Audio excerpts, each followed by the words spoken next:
အားလုံးမင်္ဂလာပါနော် brother s minus 900 c minus 33နော်ဒီဘုတ်ရဲ့လောက်ဆောင်ချက်ကလေးတွေကိုပြန်လည်မျှဝေပေးမယ်နော်အဲ့တော့တစ်ချက်ကြည့်ရအောင်ဆက်ကနင်းလိုက်တယ်ဆက်သွားနေတယ်ခဏရက်လိုက်တဲ့အချိန်မှာအကဘယ်လိုဖြစ်နေလဲအပေါ်မှာရောက်နေ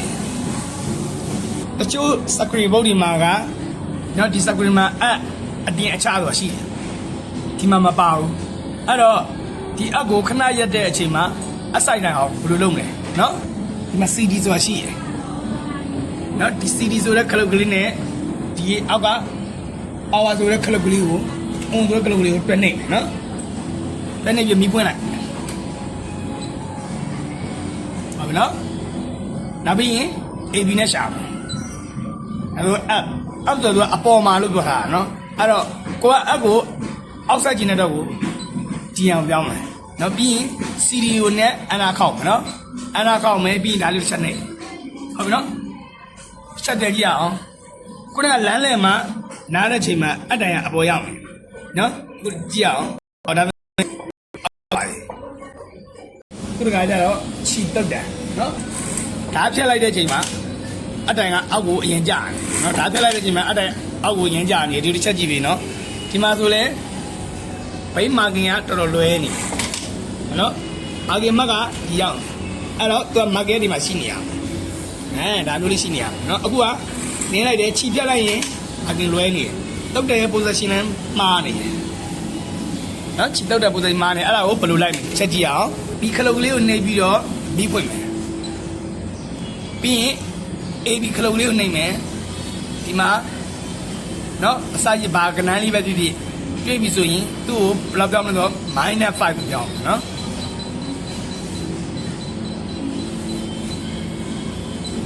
-5 ရောက်ပြီ-5 ရောက်ပြီဆိုရင် CD နဲ့အနာခောက်မယ်ပြီးရင်ဒါလေးကိုတစ်ချက်နိုင်တယ်ဟုတ်ပြီပြန်ကြည့်ရအောင်ခြိဖြတ်မယ်နော်ဒါဆိုရင်ခြိတုတ်တယ်မှန်သွားပြီနော်ဘိန်းမာကင်နေရာလေးပြန်ကြည့်ရအောင်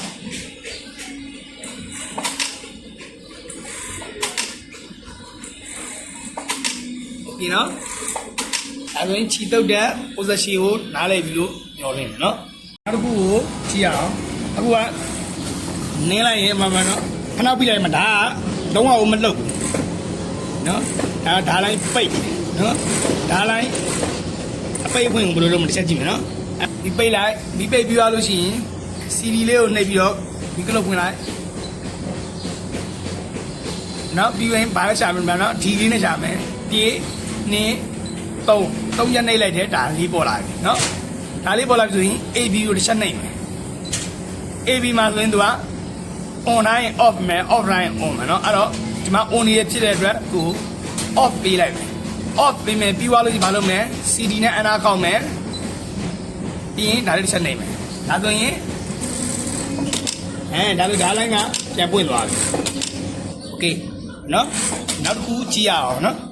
ဒီကကြတော့ speed နော် speed ကြီးရမှာဆိုရင်သူက3000ရှိရနော်3000နဲ့တိုးလို့မရအောင်နော်3000အောက်ပဲရနော်သူက lock ခတ်ထားတယ်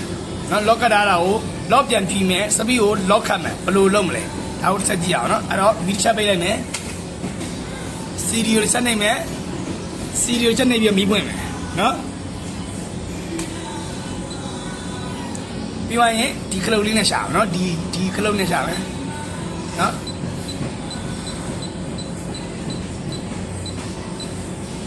ဒါလေး HILI လေးတစ်ချက်လောက်မှတ်ထားပြီနော်ဒါလေးတွေ့ရင် A ကိုဆက်နေဒီမှာဆိုကိုယ်က3000နဲ့လောချတာတော့ကိုသူ3000အခုဒီမှာဆိုကိုကလူကဘယ်လောက်လိုလဲဥပမာ2500နဲ့လောခတ်ချင်လား2500နဲ့လောခတ်ချင်လားနော်သဘောရှိတယ်နော်ကဲ2000 3000နဲ့လောခတ်ထားတဲ့အတွက်အခုနည်းနည်းပိုကြည့်မယ်နော်ပိုကြည့်လိုက်မယ်ဆိုတော့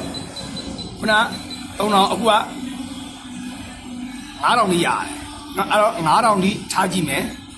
ပြီးရင် CD တစ်ချက်ပြီးမယ်ပြီးရင်ဒီကခလုတ်ကလေးတစ်ချက်နှိပ်မယ်နော်ပြီးပြန်ကြည့်မယ်ဒီမှာဆိုရင် mask ကိုနှိပ်လိုက်မယ်ခုနက3000မှာသူကတိုးလို့မရအောင်နော်ခုနကတိုးတာအခုတိုးကြည့်အောင် okay